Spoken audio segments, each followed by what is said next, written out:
নমস্কার বন্ধুরা, সকলকে স্বাগত জানিয়ে আমি আমার ভিডিও শুরু করছি। বন্ধুরা, এবার আমি কোনো ব্লগ ভিডিও নিয়ে আসিনি।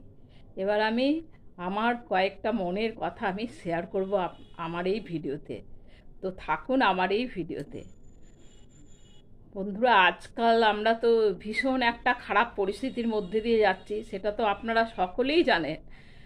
আর আমার মতন এক সাধারণ একজন নাগরিকের যা অবস্থা, সেটা আমি আর বলে আপনাদের সঙ্গে শেয়ার করতে যাচ্ছি। ইদানিং বন্ধুরা, আমিও ভীষণ ভয়ের মধ্যে দিয়ে যাচ্ছি। রাস্তাঘাটে সত্যি এখন বেরোতেও আমার ভীষণ ভয় লাগছে। একটু কিছু হলেই আমার মতন সাধারণ লোকে যদি এরকম ভয় পায়, তাহলে আর কি বলবো। তো এই ঘটনার পরিপ্রেক্ষিতে বুঝতে পারছেন আপনারা কোন ঘটনার কথা আমি বলতে যাচ্ছি।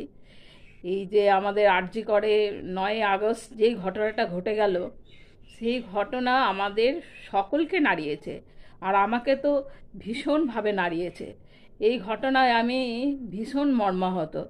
তো সেই জন্য আমি ভিডিও করতে এসেছি। বন্ধুরা, দেখছি চারিদিকে তো আন্দোলন চলছে, কিন্তু আন্দোলন কতদিন চলবে?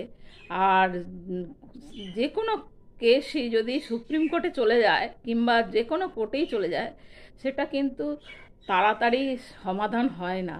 এটা আমি নিজের অভিজ্ঞতা থেকে বলছি, কারণ আমারই বাড়িতে আমার ভাই অনেক দিন আগে এরকম মারা গেছিল। তার কোর্টে প্রথমে তো কেসটা নিয়েইনি, তারপরে নেয়ার পরও আজ পর্যন্ত আমরা তার কোনো প্রতিকার পাইনি, আর পাবো বলে ভাবিওনি। আর আমরা এখন এই প্রতিকার না পাওয়ার আশায় আমরা ছেড়েই দিয়েছি। ওই ঘটনাটা আমরা প্রায় বলতে গেলে ভুলে গেছি। তাই এইরকমই হবে মনে হচ্ছে, যা পরিস্থিতি, ঘটনাটা যেদিকে গড়াচ্ছে মনে হচ্ছে যে এরকম মানুষের এই যে এখন যেই স্ফুটলিংটা বেরিয়ে যাচ্ছে মানুষের মনের মধ্যে দিয়ে, কখনো হচ্ছে রাত দখলের লড়াই, কখনো মানববন্ধনের এই যে কত কিছু হলো। সবাই আমরা এসেছি এগিয়ে, কিন্তু আমরা কয়দিন এইভাবে এগোবো? আমাদের এগোনো তো বেশি দিন থাকবে না, কারণ আমরা আস্তে আস্তে সবাই ভুলে যাব। মানুষের মনই হচ্ছে তাই, বেশি দিন কোনো ঘটনায় মানুষের মনে দাগ কাটতে পারে না। একদিন সবাই ভুলে যায়, এটাও একদিন ভুলে যাব। তো বন্ধুরা, সেই জন্য আমি এই ভিডিওটা করছি। তো এই যে এই এই যে আমাদের এই তিলোত্তমা লড়াইয়ে আমি নিজেকে একজন যোদ্ধা মনে করছি। তো আমি এখানে এগিয়ে এসে এই কারণেই আমি ভিডিওটা করলাম, যে আমি তিলোত্তমার লড়াইয়ে আমি সামিল আছি, কিন্তু আমি সামিল হওয়ার জন্য যে পদ্ধতি, সেইগুলো আমি একটাও এখনও আপাতত করিনি। মানববন্ধনেও আমি যাইনি, আর রাত দখলের লড়াইও আমি যাইনি। তাও আমি ঘরে বসে বসেই যেন আমি মনে হচ্ছে ওদের সবার পাশে আছি। এটাই আমার কাছে একটা অঙ্গীকার। তো বন্ধুরা, এই যে এগুলো দেখে, আমি খবর শুনে আমি নিজেকে অনেকটা উৎসাহিত করেছি।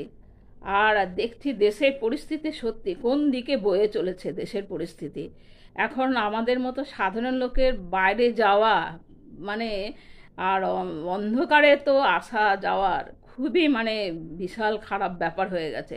আগে কিন্তু সেই ভয়টা আমার মনে হয় ছিল না, কিন্তু ইদানিং এই ঘটনার পরই আমার কাছে এই যাওয়া আসার ব্যাপারটা, রাস্তাঘাটে বেরোবার, আর অনেক সময় ঘরেও আমি নিজেকে এখন সেফটি বলে মনেই করতে পারছি না, কারণ এইরকম পরিস্থিতির মধ্যে দিয়ে যাচ্ছি বলে।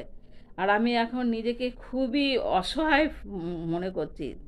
আমার মতন তো অনেকেই তো একা ঘরে থাকে। তো মনে হচ্ছে যেন আমরা কোথাও কোনো জায়গায় আমরা একেবারে নিশ্চিন্ত হয়ে থাকতে পারছি না। এই ঘটনা আমাদেরকে আরও বেশি করে চোখে আঙুল দিয়ে দেখিয়ে দিল যে আমরা নিজের কাজের জায়গায়, নিজের ঘরে, নিজের কোথাও আমরা এখন শান্তি মনে থাকতে পারবো না। কোথায় যেন একটা ভয় আমাদেরকে তেড়ে নিয়ে যাচ্ছে।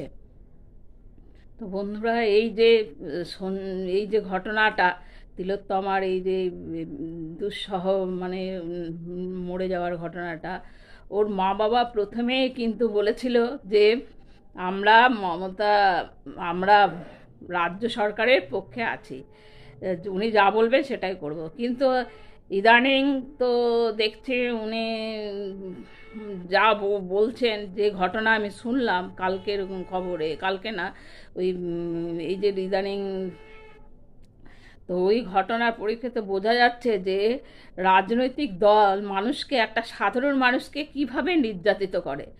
এই নির্যাতিত করা যে ওদের কত বড় একটা মানে সাফল্য ওরা মনে হয় পায়, সেই জন্য এইভাবে ওরা সাধারণ লোককে সবসময় দাবিয়ে রাখতে চায়। আর একটু টাকা পয়সা দিয়ে ভাবে সব সমস্যার সমাধান হয়ে যায়, কিন্তু যার যায় সেই বুঝতে পারে ব্যাপারটা কি। কিন্তু আজকের এই ব্যাপারে সকলেই যে তার পাশে এসে দাঁড়িয়েছি আমরা, এটাই ওনার কাছে অনেক বড় ব্যাপার, এটাই বুঝতে পারলাম। উনি সব সময় এটাই বলছেন যে আজকে আমি খুবই খুশি হয়েছি যে সবাই আমার পাশে। কিন্তু এই আমরা সবাই কতদিন আমরা এইভাবে কতদিন পারবো জানি না, কিন্তু মনে হচ্ছে এই লড়াইটা আমাদের চালিয়ে যেতেই হবে। এই যে লড়াইয়ে কিন্তু আমরা পিছনে চলে আসলে, পিছনে হেঁটে গেলে আমাদের নিজেরই মানে নিজের কাছেই আমরা হেরে যাব। আমরা সত্যি রাজনৈতিক দলের কাছে যুগে যুগে আমরা হেরে আসছি, এইবারই প্রথম হারছি তা নয়, এরকম আমরা যুগে যুগে হেরে আসছি। সাধারণ মানুষের যেন সত্যিকারে কোনো কোনো অবস্থায় নেই যে এইরকম একটা মানে যে কোনো লড়াইয়ে মানুষ জিতে আসতে পারে। সবসময় রাজনৈতিক দল কিংবা রাজা সব যুগে আমরা দেখে এসেছি, ইতিহাসেও পড়েছি যে এরকমই মানুষকে দাবিয়ে রাখে। কোনো যে যখনই রাজনৈতিক দলে কিংবা রাজার আসনে বসে সে নিজেকে সত্যিকারে এরকমই একজন করে। আমরা হীরক রাজার দেশে যে ঘটনাটা দেখছি মনে হচ্ছে যেন আমরা সেই যুগে আমরা আবার ফিরে এসেছি। আমাদের দেশে মনে হচ্ছে যে একজনই নারী শুধু শান্তি মনে থাকতে পারবেন, আর বাদ বাকি সকল নারীরাই এই ভয়ের ভিত্তিতে বাস করে চলবে, এরকম একটা ব্যাপার হয়েছে আমাদের এই রাজ্যে।